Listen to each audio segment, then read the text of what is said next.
سڵاتان لەبێت بینەرانی عزیزی تەلەڤیزیۆنی کۆمەڵە، لەگەڵتانم بۆ پێشکەشکردنی بەرنامەیەک سەبارەت بە سزای سێدارە واتە ئیعدام.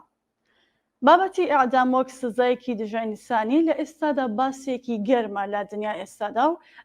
لە ئاستی دنیادا و سزای ئیعدام لە زۆربەی وڵاتانی دنیا یان بە تەواوەتی لە یاسای بنەڕەتی ئەو وڵاتانە داسراوەتەوە یان سڕکراوە و بەڕێوە ناچێت. بەڵام لە ڕۆژیمی کۆماری ئیسلامی ئێران و وڵاتانی دیکتاتۆری و کۆنەپەرستی هاوشێوەدا وەک ئامرازێکی سەرکوت و چاوترسنکردن کەڵکی لێوەردەگیری و ڕۆژانە خەڵک بە بیانووی جۆراوجۆر سزای ئیعدامیان بەسەردا دەسەپێ و ئیعدام دەکرێن. بەپێ ئەو ئامارانەی هێندێ ناوەندی داهێنگری مافەکانی مرۆڤ بڵاویان کردووەتەوە لە ماوەی یەک ساڵی ڕابردوودا زیاتر لە 829 زیندانی لە زیندانەکانی کۆماری ئیسلامی ئیعدام کراون کە حکمی 6 کەسیان بە بەرچاوی خەڵکەوە بەڕێوەچوون. لەم بەرنامەیە لایەنە جۆراوجۆرەکانی سزای ئیعدام بە گشتی هۆکارەکانی زیاتر بوونی بەرەو پێشوونی ئیعدام لە کوردستان و ئێران و ئەم ئیعدامانە بە چه ئامانجێک بەڕێوە دەچن؟ ئایا ڕژیم دەتوانێت لەم ڕێگایەوە مەرامە دژە ئینسانیەکانی دەسەبەر بکات؟ ئەم پرسیارانە و لە گۆشەنگایەکی ترەوە ئەم بابەتە تاوتو دەکەین بە میوانداری هەر یەکە لە بەڕێزان سێران مەعروفی چالاکی سیاسی و مافی ژنان و هاوڕێ فەڕۆخ معانی هەڵسوڕاوی سیاسی و گوێ بگرین لە لێکدانەوە و بۆچوونەکانی ئەو دوو بەڕێزە. بەڵێ هاوڕێیانمان لەگەڵن هاوڕێ سێران و هاوڕێ فەڕۆخ، سڵاتان لێبێت و زۆر سپاس کە بەشدان لەم بەرنامەیە. زۆر سپاس لە تەواوی بینەرانی کۆمەڵە تێڤی، زۆر سپاس. زۆر سپاس بۆی عزیز و سڵاوم هەیە بۆ هەموو بینەرانی تەلەڤیزیۆنی کۆمەڵە. سەرچاوم پرسیارەکانم بە بەڕێز ڕێزان خانەوە سێران خان عەفو دەست پێ یەکەم. تکایە سەرەتا کورتەیەک سەبارەت بە مێژووی بەڕێوەچوونی ئەم سزایە لە کۆمەڵگادا بدوێن بفەرمونون زیاتر بە چ مەبەستێک بەڕێوەچووە؟ لە ڕاستیدا ئەگە بمان هەوێ باس لە سزای لە سێدارەدان بکەین و دەبینین کە مێژوویەکی دوور و درێژی هەیە کە دەگەڕێتەوە بۆ شارستانیە کۆنەکان و پراکتیکی بەکارهێنانی سزای لە سێدارەدان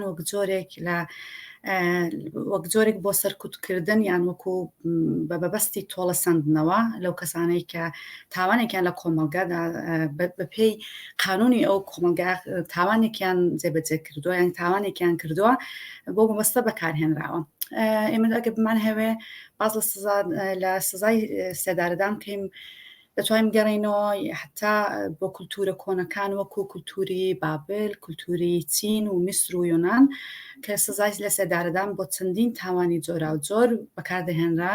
لەوانە کوشتن، دزی، خیانەتی سیاسی و هەروەها لە ئیمپراتۆری ڕۆمانی بەکارهێنانی لە خاچستان وەک فۆرمێکی درندانە بۆ لە سێدارەدان ناسراو بوو. دوا بەدوای ئەوە دەبینین کە لە سەدەی ناوەڕاستیشدا کلیساکان بەتابەتی لە ئەوروپا پێداگیریەکی زۆریان دەکرد و هەروەها یەکێک بوون لەوانەیە کە پشتگیری سزای لە سێدارەدانیان دەدا. بەڵام ئەوەی لە سەردەمی ئەوەی پێکە پێی دەڵێن سەردەمی زانیاری، سەردەمی زانستی کە لە سەدەی هەژدەمدا دەبینین کە فیلسوفەکانی وەکو ڤۆڵتێر و سێزار بێکیاریا لەوانە بوون کە هاتن پرسیاریانی ئەو بابەتیان سزای لە سێدارەدانیان خستە ژێر پرسیارەوە و وەکو دیاردەیەکی نامرۆڤانە سەیریان کرد. دەبینین وردەورد بە تێپەڕبوونی کات لە وڵاتە پێشکەوتوەکان لە وڵاتانەی کە دێموکراتی تێیدا بەرجەستە دەبێت و جێبەجێ دەکرێت سزای لە سێدارەدان کەم دەبێتەوە. بەڵام لەو دەوڵەتانەی بەتابەتی لە دوای جەنگی جیهانی لە شەڕی جیهانی دووەم بە تەواوی لە وڵاتە ئەوروپاکان دەتوانین بڵین کەم ڕەنگبوونەوەیەکی یەکجار زۆری هەیە و کەم وڵات لە ئەوروپادا سزای لە سێدارەدانیان جێبەجێ دەکرد. ئەوەی ئێمە دەبینین ئێستا دەبینین کە لە وڵاتانەی کە ئازادی ڕادەربڕین نییە هەروەها لە وڵاتانەی کە حەقی مافەکانی مرۆڤ لەوێدا تێدا زۆر زەحیفە یان پێشێل دەکرێت ئەوانە سزای لە سەدارەدان بەکاردەهێنن بۆ ترساندن و تۆقاندنی جەماوەر بۆ خەڵکی دانیشتوانی وڵاتەکان و هەروەها بۆ تۆڵەسەندنەوە. دەتوانین بڵین کە پەیوەندی هەیە بە ڕوانگەی کولتوری و کۆمەڵاتی و هەروەها ئەو ڕوانگەیەکی سیاسی و کۆمەڵاتی لەو کۆمەلگایەدا زاڵە. لە کۆمەلگایەکی وەکو کۆمەلگای ئێراندا کە من دەوڵەتی ئێران وەکو دەوڵەتێکی کۆلۆنیالیسم سەیر دەکەم دەبینین لە ناوچەکانی کوردستان و هەروەها لە ناوچەکانی بەلوچستان ڕێژە بە پێی ڕێژەی کوردەکان و بەلوچەکان سزای لە سەدارەدان یەکجار زۆرە و لێرەدا تەنیا مەبەستێک لەوانە سەرکوتکردنی خەڵکە و بۆ مانەوەی خۆیانە. زۆر سپاس هاوڕێک بەڕۆخ ئەم پرسیاریشە هەر هاوشێوەن پرسیاری لە بەڕێستان بکەین کە هاوڕێ ڕێزان ئاماژە بەس مێژووی سەدارە بەگشتی و تەرکیزی کردە سەر ئێران و کوردستان و بەلوچستان بە تایبەتی ڕوانگەی بەڕێستان لەم بابەتەوە چییە؟ بەسپاسەوە من پێم وایە بۆ ئەوەی کە ئەم تاریخە بدەینە بەر باس و لێکۆڵینەوە من لە بەشی جیهانیەتی ئەگزەرم بەهەرحاڵ سەدارە یاخۆبێژن ئێدام خدمەتی لە هەر خدمەتی بەشەرە بەواقع لە هەموو دنیادا من تەمەرکوز دەکەمە سەر ئێران کە تەسویری بدەم بە بینەرانی خۆشەویست کە ئەساساً سەدارە یاخۆ ئێدام یا کوشتن بە ئەنواع ئەقسام الفکری کە لە ڕابردوودا بووە لە ئێرانە چەند قۆناغی تێکە کردووە. ئەگەر ئێمە لە سێ دەورانی پێشووترە یعنی دورانی قاجار و دورانی پهلوی و باوک و کرد لە دو حکومەتی ئێستانەی بینەدەستان ئێدام لە ئێرانە سێریکی لەوەستانی لە دورانی قاجارە بە کورتی باسەکەم چون ئەم مۆزووە لەواقع بۆ خۆی ئەتانێ مەبحەسێکی زۆر طولانی بێ من بە کورتی باسیەکەم لە دورانی قاجارە نەتەنیا شاه بەڵکە هەر مەسئولی و هەر دەسەڵاتدارێکی دەوڵەتی ئەیتانی حکمی ئێدام بدە و حکمی ئێدامیش تەنیا بەو شکلە کلاسیکەی کە ئەمڕۆژێ مەیناسین بە هەڵواسین و یاوەی کە بە تیربارانکردن نەبووە. هاتوون چیان کردووە بۆ ئەوەی کە ئەو کەسانە کە حکمی ئێدامیان بەسەردا دەسپاوە هاتوون بە ئەنوای ئەقسام ئەم خەڵکیانە کوشتووە. مەسەڵەن لەستەربڕین بگرە تاوکو گرتنیان بە گەچ هەموو گیانیان گرتوتە گەچ فقط فراکونێکیان پێکردە لەبەر دەنیا بۆی کردانی نەفەس پێشە زوو نەبێت. یعنی لە واقع کوشتنی خەڵک بە شکنجە بووە. دوای ئەو زمانی پهلەوی کە بەهەرحاڵ قانون بڕی تاغیرەکەت و لەواقع مۆدرنیەتی جامعەی ئێران پەهەنێتە مۆدرنیەتێکی تازە فرێک لەو ئەشکالە کە پێشووتر بووە وەکو سەربڕین وەکو لەگەستگرتن وەکو شێوەیەکی زۆر سیر بووە لەبەر چاو خەڵک تنابیان خستوتە ملیا دوو پیاوی زلام بەسرا هەیکەلدار و بەقدرەت کێشاونەتە کابرەگیانی دەرچوو بۆەوە. بەهەرحاڵ لە دورانی پهلەوی ئەمە شت دەبێت شکلەکەی تاغیرەکە تەنیا بە هەڵواستن و بە تیربارانکردن وام لەوەستاناتیشی هەیە دەستگیری بە دەورانهای وەختی تۆ ئەم ئامارە لە نەزەراگری ئەبینی لە دورانی پهلەویە لە ئەوایلی حکوومەتی ڕەزاشا و ئەوایلی حکوومەتی شا ئێدام بە شدت ڕێگەی دێتە خوارەوە چۆن هێشتا خۆیان ئەو توانایی و قدرەتیانی نییە ئەو دیکتاتوریە کامل نەبووێتەوە بەمازنەوەی کە هەر ئەچنە ئەو قۆناغە کە دیکتاتوریەکە تەسبیح دەبێ هەر بۆ ڕێژە ئێدام و کوشتن زۆرە کە دینە دەورانی جمهوری ئیسلامی كلن تفاوتي أساسية يعني هند الروجي أولا جمهورية إسلامية لأمراضي کوشتن و ئێدامکردن کەڵک وەرەگرێت بوو تەسبیتی هەم لە ڕۆژانی ئەوەڵا بوو تەسبیتی خۆی کەڵکی لێ وەرەگرێت و بە ڕێگەی یەکجار زۆر دەسەدا بە ئێدامکردن تا ئەمڕۆژ بێ لەگەڵی بێ ئەمە ئەدامەی جا لە ئەدامەی بەردامە ئەچینە نەوە وردەکاریەکەی کە دەلایلی چۆن بوو بە چ شکل بووە دەرەکم بۆ ئەم تەفاوتە بێژم کرد لە ڕژیمی جمهوری ئیسلامیە هەر لە ڕۆژانی ئەوەڵە دەسی کرد. بەڵێ زۆر سپاس کاک فەڕۆ. ئەو کۆمەڵگایانەی ئەم سزایان تێدا پەیڕەو دەکرێت بە گشتی زیاتر چ جیاوازیەکیان لەگەڵ کۆمەڵگایکی ئاساییدا هەیە؟ هەمسیارەکە ڕۆ منە؟ بەڵێ کاک فەڕۆ. بەڵێ چەند تەفاوتێکی ئەساسی ئەبێت. یەک لەوانە تۆتانی نەخشی مەزهەب بە کوردی لەو جامعەدێدا نیشان بدەیت ئەو وڵاتانە کە نەخشی مەزهەب ڕەنگە یانسە یان ڕاستەقول لە حکوومەتدایە یا لە ئۆپۆزیسیۆنە بەڵام ئیسلاح ڕەنگە یا ئەوەی کە خەڵک زۆر خۆیانی پێ ئەناسنێ بە مەزهەب و بە ئاین. ئەوە یەک. دوم دیکتاتوریە هەڵە وڵاتانە کە نوعی حکوومەتیان حکوومەتێکی مەردمی نییە لەلایەن خەڵک ڕای پێ نەدراوە یا ئەگەر دراوە بەهەڵ بۆ شیوەیەک مەسەڵەن جمهوری ئیسلامی هاتووەتە کۆتا و لەواقع تۆتالیتر و دیکتاتوری ئەمانە لەم ئامڕازە خەڵکی زۆرتر وەرەگرن و بە ئەم تەلاشەکەن کە حکمی ئێدام حکمی کوشتن لا نەچێت لە وڵات. ئیتر بەهەڵ دەلایلی زۆر عجایب غەریبی بوو دێنن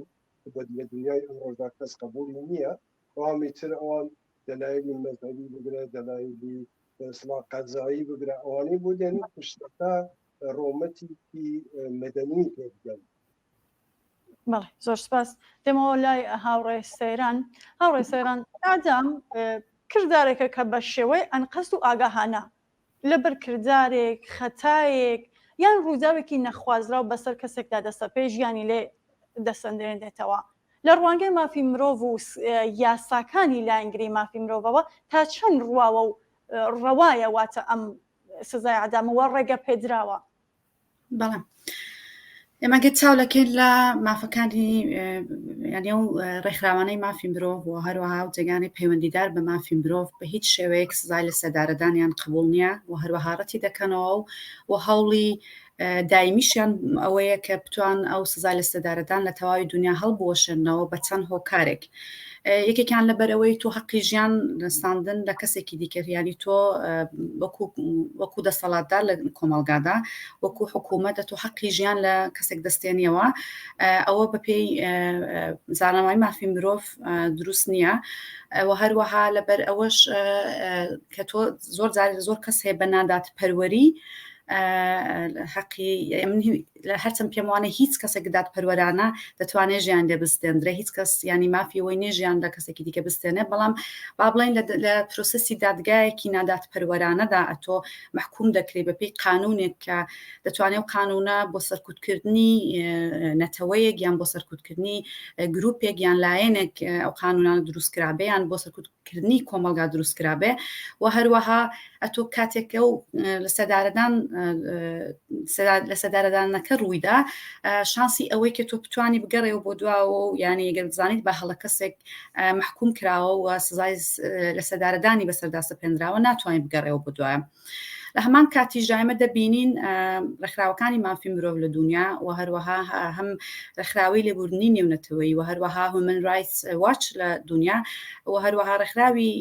UN ینی نەتەوەی گرتوەکان ئەوانە باش دەزان لە وڵاتانەی کە سزای لە سەدارەدان هەیە مافی مرۆڤ لەوێدا پێشێل دەکرێت و هەروەها زۆربەی ئەو کەسانێک کە سزای لە سەدارەدانیان بەسەردا دەسەپێنرێ بە هۆکاری سیاسی و هەروەها لە بەربیر و بۆچوونی سیاسی جاتە پەیوەندی هەبێ بە جیاوازی نەتەوەی جیاوازی ئەتنیکی یانها و هەروەهایان لە بەرەوەی جیاوازی ڕەگەزی ینی لێدان منزورم ژن و پیاوە دەکرێت ینی لەوێدا نابەرابەریەک هەیە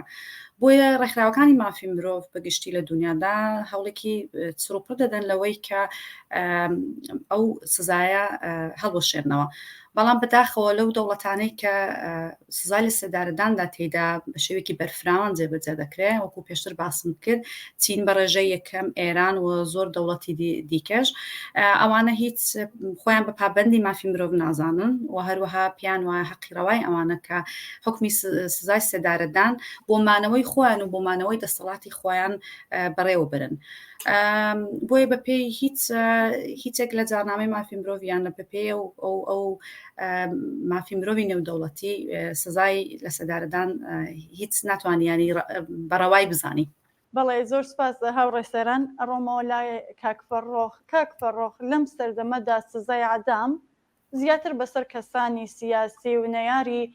دەسەڵاتە دژی ئازادی و پێشەلکەری مافەکانی مرۆڤدا دەسە پێی وەک ئامرازێکی سیاسی کەڵکی لێوەردەگیریە، بەتایبەت لە وڵاتێکی وەک ئێران. هۆکاری ئەوەی کە ئەم ڕژیمە ئەوەندە پشتی بەم کردارە بەستووە چییە؟ دوو مەبەستی سەرەکی هەیە. یەک بەر لە هەموو شتێک لە بینبردنی فیزیکی نەیارانی ژیانی چوار ساڵا وە خەریکە بێتە 45 ساڵ ئەمەی کردووە. پێ نەبێ ئاماری هەیە، نازانم چەندە ئەم ئامارەی دەقیقەیان نییە، بەڵام بە تەجروبەی خۆمان پێمان وایە زۆر نزیک ئەم ئامارە بە ڕاستی ئەڵێن زیاتر لە 100,000 کەسی ئەم ڕژیمە لە ساڵی 1950 کوشتووە، ئیسە بە شکلی ئێدام بووگە، ئەگەر لەسەر باڵەکان خستوێتێ خوار و چازانم کوشتێتی جنازەیان دوایی لە لای چەندێکا دۆزیوەتە، لە قەراق شار دۆزیوەتەوە بە ئەنوا ئەقسامی شت نێرانی خۆی بەبین بێت. ئەمە یەک. دوم تۆغاندنەوەیە، ترسانەوەیە، یعنی بۆ ئەوەی کە ئەم ڕژیمە مدام لە مقابلی جنبش‌های متفاوتی اجتماعی لە کرێکاری بگرێت، لە معلمان بگرێت، لە زنان بگرێت، لە ئەنواع ئەقسام جنبش‌های متفاوت لە بەرامبەری ئەوانە قەراری کردووە. و بۆ ئەوەی کە کامێ بە حکوومەتی خۆی درێژە بدە و خەڵک تۆقێنێ، یەکی لە ئەندازەکانی کوشتنە بڕینە ئێدام بۆی کردە کە تا ئەمڕۆ ئەم کارێجیە ئێدامە دادا و ئەمڕۆژ بەقۆڵی سەیران خانم وتی جزئی ئەو وڵاتانە سەر یەکەم یا دووەمی ئەو وڵاتانە سەر لە دنیا کە لە حکمی ئێدام استفادە دەکات. و من پێم خۆشە مۆزوویەکی دیکە هەم لێرە وەکو پەرانتز لە واقع باسکەم، تەنیا لە مۆردی حکوومەتی ئیسلامی ئێرانە تەنیا ئێدام هەر بۆ شوتلەی کلاسیکی خۆی مەترح نییە. ئێمە ئەزانین کە زۆر جار ئەوانەی کە بەناوی ئیسلام مەوادی مخدر یا ئەوانەی کە مەخسوسەن بەناوی ئەوەی کە کەسیان کوشتووە، قەتلیان کردووە، خانوادەی لەواقع مەختول وادارەکەن کە قاتل بکوژێت، یعنی ئەوان تەسمیم گیرن دەبن بە کوشتنی قاتل. ئەمە بۆ خۆی بەر لە هەموو شتێک لە خانەوادەی مەختول قاتل دروستە. ئەمە من پێمایەتی لە وحشیانەترین ئەحکامی کە لە دنیا هێشتا موجودە ئەوی لە ئێران و لە جمهوری ئیسلامی. زۆر سپاس. هاوڕێسەران، وەکو خۆشتان لە پێشدا ئاماژەتان بێدا باسی کوردستان و بەلوچستانتان کرد، بۆچی ژمارەی ئەعدامەکان لە کوردستان و بەلوچستان بەم شێوەیە بەرزە و ڕژیم بەبێ سڵکردنەوە دەست ئەداتە ئەعدامکردنی لاوانی ئەو ناوچانە؟ بەڵێ بەڕای من تەنیا یەک هۆکار نییە، هۆکارەکان زۆرن بۆچی ڕژیم لە کوردستان و لە بەلوچستان بە شێوەیەکی ڕێژەی سزای لە سێدارەدان زیاتر بەسەر لاوان و سیاسەتمەداران و هەروەها چالاکیانی سیاسی و چالاکیانی ژینگە و زۆر چالاکی تردا دەسەپێنێ. یەکێک لە هۆکارە هەرە سەرەکیەکان ئەوەیە بەڕای من ئەوەیە کە دەوڵەت ینی ڕژیمی جمهوری ئیسلامی لە تاران پاشیستە و لە کوردستانیش داگیرکەرە. کوردەکان وەکوی بەشێک لە نەتەوەی ئێراندا نابینە ڕەنگە ئەوە زۆر کەس موافقی ئەو نەزەرە نەبێت بەڵام لەبەر ئەوەی کوردەکان ناسنامەی نەتەوەیەکی بەهێزیان هەیە و لە ماوەی 100 ساڵی بوونی دەوڵەتی ئێراندا هەمیشە هەوڵیان داوە بۆ دەستەبەرکردنی مافەکانی خۆیان و فێریش بوون کە چۆن خۆیان ئۆرگانیسێرە بکەن و هەروەها دەبینین لە کوردستاندا هەموو ئەو ینی لە سەرەتای شۆڕشی ژنجیان ئازادیشدا لە کوردستان خۆ ئۆرگانیسێکردنی لە ناوچەکانی با بڵین لە کوردستان و لە بەلوچستان بە شێوەیەکی دیکە بوو ئەو دەکەوێتەوە سەر هەم ئەو هۆکارەی کە تونوتیژێکی یەکجار زۆر هەیە و ناسنامەی نەتەوەیی ئەو تونوتیژێ ڕاستە لە ڕێگایەکەوە ترس و مەترسی لە دڵی بەشێک لە دانیشتوانی کوردستان دروست کردووە بەڵام لە هەمان کاتیشدا بۆتە هۆکار و بۆتە ئیلهامی ئەوەی کە بەرخودانێکی زۆر لە نێو کوردستاندا دروست بێ. ئێمە دەزانین هەر لە سەرەتای دروست بوونی ڕژیمی جمهوری ئیسلامیەوە و هاتنە سەرکاری ڕژیمی جمهوری ئیسلامیەوە کوردستان بە ڕژیمی جمهوری ئێرانی کوتنا یعنی هەر لە سەرەتاوە لە ڕێگای حیزب و لایەنە سیاسەکانەوە لە کوردستانەوە کۆمەلگای مەدەنی لە ڕۆژهەڵاتی کوردستان بە شێوەیەکی ئەرێنی خەڵکی کوردستان بە ڕژیمی جمهوری ئیسلامی کوتنا ئەمان دەترسێن لەوەی کە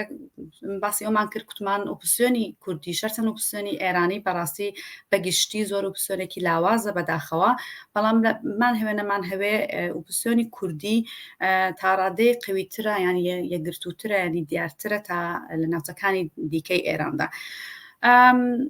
من پێم وایە هۆکاری هەرە سەرەکی ئەوەیە دەوڵەتی ئێران لە کوردستان داگیرکەرە و هەروەها تەنیا بۆ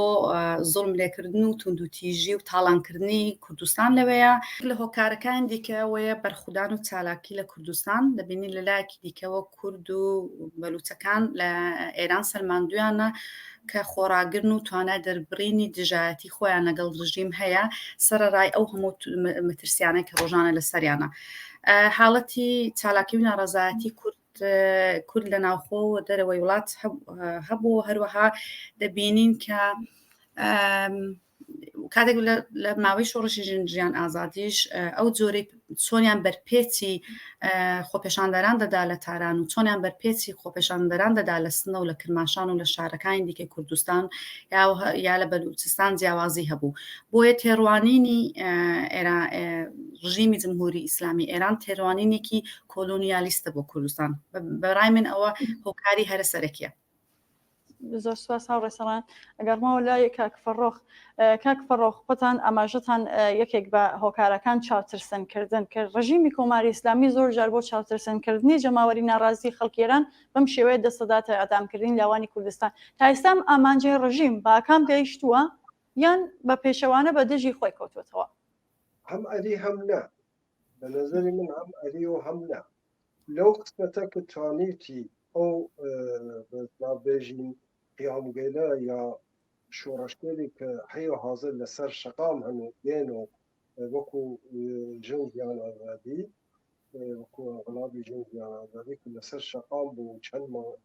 بە نزدیک بە ساڵیژی توول کێشا تانی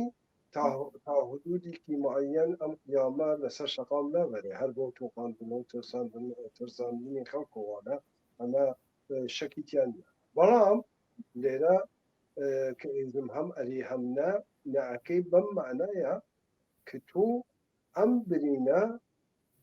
ڕۆژی لە ڕۆژان ساڕێ دەبێتەوە ئەمە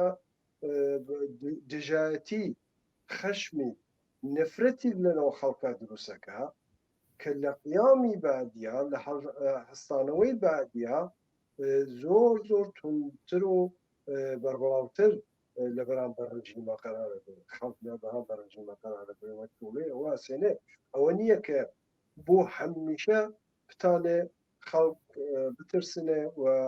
بە ئیسلاح خەڵک بەرتە نەو ماڵانەوەدا بۆ مەقتەی لەوانەیە توانێتی دەست بگرێ بەسەر ئەو ڕۆحانە و بتانێ سەرکوبیاندا بەڵام ئەمە یەقینەن مەقتەیە. بەڕێزیشتان هەر لەو بارەوە بزانم ئایا ڕژیم بەم کارانەی باکام گەیشتووە بە هەدەفی خۆی گەیشتووە یاخود بە پێچەوانەوە بە دژی خۆی؟ کەوتوێتەوە. منیش لەگەڵ قسەکانی کاک فەروخ موافقم، ینی پێم وایە هەم بەڵێ هەم نا، هەر ئەوەی کە ئەو شۆڕشی ژنجیان ئازادی بەڕای من ئەوە تەنیا هۆکارێک ئەوە نەبوو کە سەرکوتکردنی جمهوری ئیسلامی بوو، هەڵی گەورەش لە ئۆپۆزیسیۆنی و دیاسپۆرای کوردی هەبوو، کوردستان یانەوە تا ئێران هەبوو، لا یەکگرتوویی و هەروەها نەبوونی کەسێک کە بتوانێ بەڕێوەبردننی ئەو شۆڕشە لە ئەستۆ بگرێ، ینی هیدایەتی بکات و نەبوونی پشگیری نێودەوڵەتی بۆ گەلانی ئێران لە نێوخۆی ئێران ئەوە ژێکێک بوو لە هۆکارەکان، بەڵام بەڵێ سەرکوتکردن تا ڕادەیەک توانی ویشێتی، بەڵام لە ناوچەکانی بۆ نمونەوەکو بەلوچستان و کوردستان دەبینین کە بەرخودان بۆتە هۆکاری بەرخودانی زیاتر، چونکە لەلایەکی تۆ پەشێک لە کۆمەڵگا سڕ دەکەی بەڵام زۆر جاریش وەکو فۆکۆ دەڵێ، ینی تۆ لە دەسەڵات دژە دەسەڵات دروست دەکە، یعنی تۆ تا دەسەڵات زیاتر درندانەتر بێ دەتوانێت دژە دەسەڵاتێکی درندانیان دژە دەسەڵاتێکی بۆ نمونە پتەوتر دروست بکە. بە نەزەری من لێرەدا دەتوانین بڵێن دژە دەسەڵاتێکی پتەوتر لە بۆ نمونە لە بەلوچستان و لە کوردستان هەیە. بەڕای من ینی بۆ ماوەی درێژخایەن ناتوانێ و هەروەها ئێستا دەبین کە ڕژیم لە پەلەقاژەدایە دەبینین کە زۆر جار لە نەبوونی دەسەڵاتدایە توتوند و تیژی بەکاردێنی لە دەوڵەتێک کە دەسەڵاتی هەبێ بۆ نمونەوەکو دەوڵەتی نۆروێژ، دەوڵەتی سوێد، دەوڵەتی ئەڵمان، ئەوانە پێویستیان بە بەکارهێنانی تونند و تیژی نییە بۆ کۆنترۆلکردنی کۆمەلگاکەی خۆیان یان کۆمەلگەی سیاسی، بەڵام کۆمەلگایکی وەکو ئێرانی کە دەزانێت دەسەڵاتی لە غیابی دەسەڵاتی خۆی مەجبورە کە تونند و تیژی و سزای لە سێدارەدان و زۆر تاکتیکی دیکە کە هەواڵ فەروخ ئیشارەی پێکرد بەکاربێنێ بۆ کۆنترۆلکردنی دانیشتوانەکەی و هێزی سیاسی و کۆمەلگای مەدەنی. ئێستاران خان لە زۆربەی وڵاتە پێشکەوتوەکاندا سزای ئەعدام هەڵوەشێنراوەتەوە، دەبێت چ بکرێت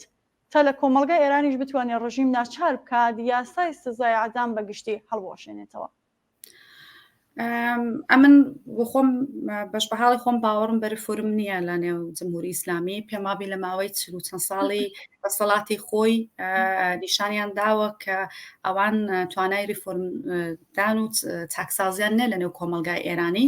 بەڵام لە هەمان کاتیشدا من باوەڕم بە هێزی کۆمەلگا هەیە، باوەڕم بە هێزی مەدەنی هەیە، باوەڕم بە کاری سیاسی هەیە و پێم وایە ئەوەی دەتوانێت بکردرێ ئەوەیە کە نیشان بدەین، ینی ئەو تونند و تیژی و زوڵم و زۆرەی کە لە جۆگرافیای دەستکردی ئێراندا دەکرێت بە کۆمەلگای نێونەتەوەی نیشانی بدەین. ئێستا جەنابەت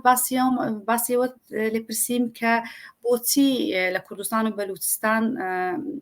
سزای لە سێدارەدان بە پێی ڕێژەی مرۆڤەکان لەوێ بەڵام زیاترە. یەکێک لە هۆکارەکان ئەوەیە کە دەنگی بەلوچەکان و دەنگی کوردەکان درەنگتر بە کۆمەلگای نێودەوڵەتی دەگات. تۆ وەکو میلەتێکی بێدەوڵەت و میلەتێکی ژێردەست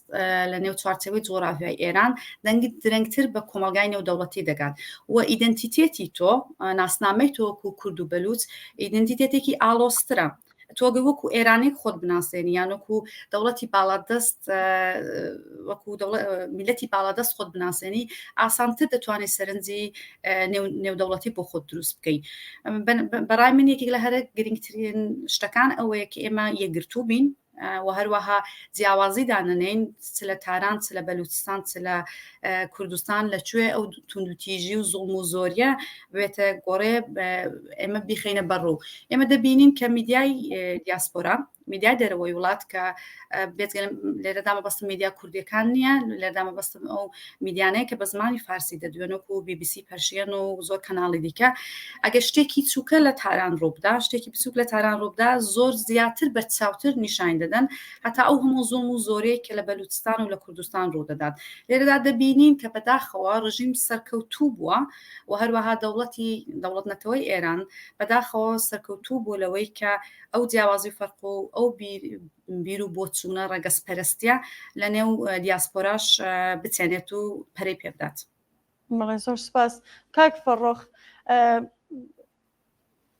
سەیران خان باسی ئادامەکانی کرد و باسی بەگشتی کرد سەبارەت بە لە بێخەبەرێکی مێدیاییدا ئەم کاراکرێت. ئێوە ڕاتان سەبارەت بەمەشیەوە پێتان وایە چ بکرێت کە سزای ئیعدام وەکو هەموو وڵاتانی تریش لە ئێراندا هەڵبوەشرێتەوە؟ ئەوەی کە چی بکرێت کە سزای ئێدام هەڵبوەشرێت، من پێم وایە تا ئەو کاتێک کە ڕژیمە حکوومەتی ئیسلامی ئێران لەسەر کار بێ ئەوە نا ئەتانێن خەڵک ئەتانێ بە هەرو وەکانەوە تایسەتی بە زیابوونەوەی خەڵک لە ئەرسەی مەبارزە بە هەرو کارانە کە تایسا کردگێ بە ئیسلام مخالفەتگەری گواکتگێ جنبشکێکی سەراسەری بەڕێ ئەخەرگیە بەرئەلێ ئێدام ئەمە ئەتانێت تا حدودی تاسیری هەبێ ڕژیم مەجبور بکە کە تۆزێک دەست بە ئەساتر بە نسبەتی ئێدام حداقل لەسەری ئەلەنیەکەی دەست بە ئەساتر بچێ بەڕێدا بەڵام ئەوەی کە کولەن لاببردێ تەنیا و تەنیا کاتیگە کردێت ڕژیمی بێتە سەرکار لە ئێرانە کە خۆی پابەند بە مناسبات و سیستەمە قەزایی کە ئێستا لە دنیا حاکمە ئێمە ئەومانە لەبیر نەچێت سیستەمە قەزایی لە وڵاتانی متەمەدن و ئەوروپا ئەساسەکەی لەسەر تۆڕەسەندن نییە تۆڕاندن نییە لەسەر ئامۆزشە. یەکی لە مشکلاتی ئێمە لە ئێران ئەوەیە کە حکوومەتێکمان هەیە کە ئەم حکوومەتە خۆی بە دینێکی معەن مەذهبێکی معەن وابەستە ئەزانە و خۆی بنوایەدێ ئەوە زانێت ئێمە ئەوە زانین لە مەذهبە بەناو بە ئەوەی کە بەهەڵ لە کۆنترە 1000 ساڵ 2400 ساڵی پێش بە خەڵک بەهەڵ نەوعی نگایان بە مەسائل قەزایی تۆڕەسەندن بوو بە تۆغاندن بوو بە بەهەڵ ئەوە کراوەتە یاسا و ئیسەیش جمهوری ئیسلامی هەرەوە زیاتر ناکەتەوە لەوەی کە خەڵک دێنن لە مەلەیە ئام سەنگسارەکەن یا دەست ئەبرن یا کاو دەکردن هەمووی بەرئەساسی ئەوەیە تۆڕەسەندنەوەی دیگە بەهەڵ تەنیا و تەنیا لە ئایندەی ئێرانە ئەوە جێبەجێ بەڵام ئەوەی کە بە نسبەتی کوردستان و بەلوچستان دلایل متفاوتی واقعا تەنیا شنیە تەنیاوە نییە کە ئێستا مەسەلەی مەلی ئەوە لەگوێ خۆی مەخصوصەن لە کوردستانە بەهەڵ یەکی لە ئەوامەلی ئەسلیە جامعەی کوردستان گەردی و قەزەی بووگە ساڵان و ساڵە بەڵام ئەومانە لەبیر دەچێت لە زمانی چایش لە پێشووتری مەناطقی مەرزی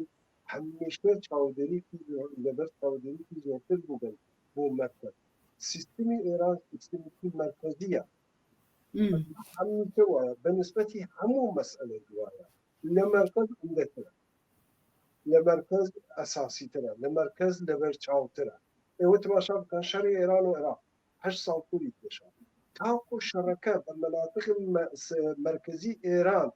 نەگەیشت بەلایەن مهم نەبوو قەیجا خەڵکی قەراقی ئێران بکوژن هەریسە چۆن تا ئاخرین قەترەی خوێنی یەمەنی حازرە شەڕ بکە تا ئاخرین قەترەی خوێنی لوبنانی و فلستینی حازرە شەڕ بکە ئەو کاتیژە بووی ئەوە بوو بۆ خۆیان ئەوت ئەوە قەی چییەکە لە کرماشان بەرەوە لە هەر بچێ لە بێن بچێ بەلایەن مەسەلە نەبوو ئەمە نوعی نگاهی حکوومەتەکانە پێشووتر پێویستە بە مەسەلەی کلیەتی ئێران بەڵام تەمەن ئەو مەسەلەیش کە سەیراقان کرد مەخسووسەن کوردستان لە ڕۆژی ئەوە لە مقابلی ئەم ڕژیمە ئێستا و ئەمە بە ئێقێژی و داخلی لە دڵی سەرانی جمهوری ئیسلامی داناوە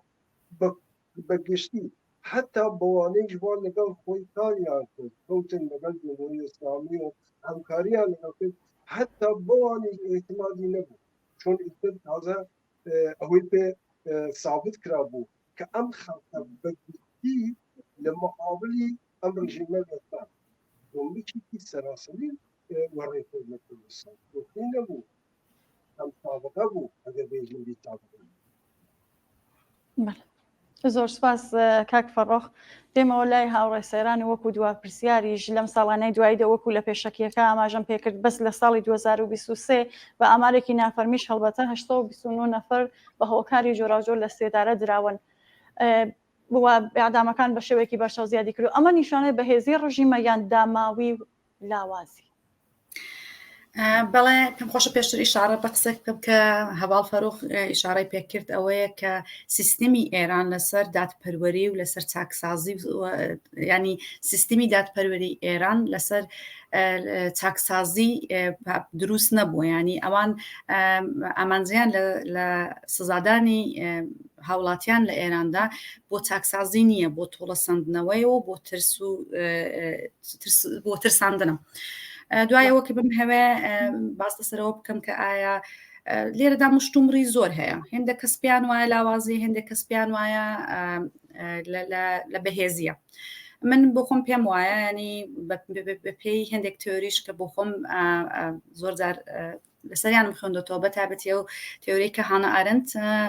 زۆر قسەی لەسەر دەکا ئەوەیە کە دەسەڵات ئەو کاتە نەبوونی هەیە وەختێک تونند و تیژی بەکاردێنێت، ینی لە بەکارهێنانی تونند و تیژی ئەوەیە کە ڕژیمی جمهوری ئیسلامی لە نێو خەڵکدا لە نێو جەماوەردا بێهێزە. ئەگەر ئێمە دەبێت دوو جور بێهێزی لێک بدەینەوە، ئایا ئێمە مەبەسمان بێهێزی سەربازیە، مەبەسمان بێهێزی ئابوووریە، مەبەسمان لە چ جوورە بێهێزیەکە لە نێو جمهوری ئیسلامی بە تایبەتی لەو ئاخیرانەدا. من باسیەوەمان ئیشارەمان پێکرد هەم من هەموو هەواڵ فەرۆخ کە لە کوردستان هیچ کات پێگەیەکی وای نەبوو جمهوری ئیسلامی، هەر بۆیش تونند و تیژیەکان لە کوردستان زیاتر بووە. بەڵام لە ئێستا لە سەراسەری ئێران هیچ پێگەیەکی سیاسی نیە لە نێو خەڵکدا لە نێو جەماوەرەکەیدا ئەو خەڵکە ئەو حکوومەتە و ئەو ڕژیمەیان ناوێت. بەڵام ئەگەر باس لەسەر تاکتێکی سەربازی بکەین و ئاوانە پێمابی ئەوە زۆر ئەکسپەرتیسی من نییە لەو بارەوە زۆر نازانم، بەڵام دەبینم ئێستا ڕژیمێکی نابودیشە بە تایبەتی لە دوای شۆڕشی ژنجیان ئازادی لە نێو خەڵکی جیهانیشدا بە شێوەیەکی دیکە سەیری دەکرێت، چونکە بمان هەوێ نەمان هەوێ لە نێو چەپەکاندا زۆر جار چەپەکانی غەربی ئەمان ڕژیمی جمهوری ئیسلامیان وەکو مونوپولێک دەدیت دژ بە دەوڵەتی ئەمریکا.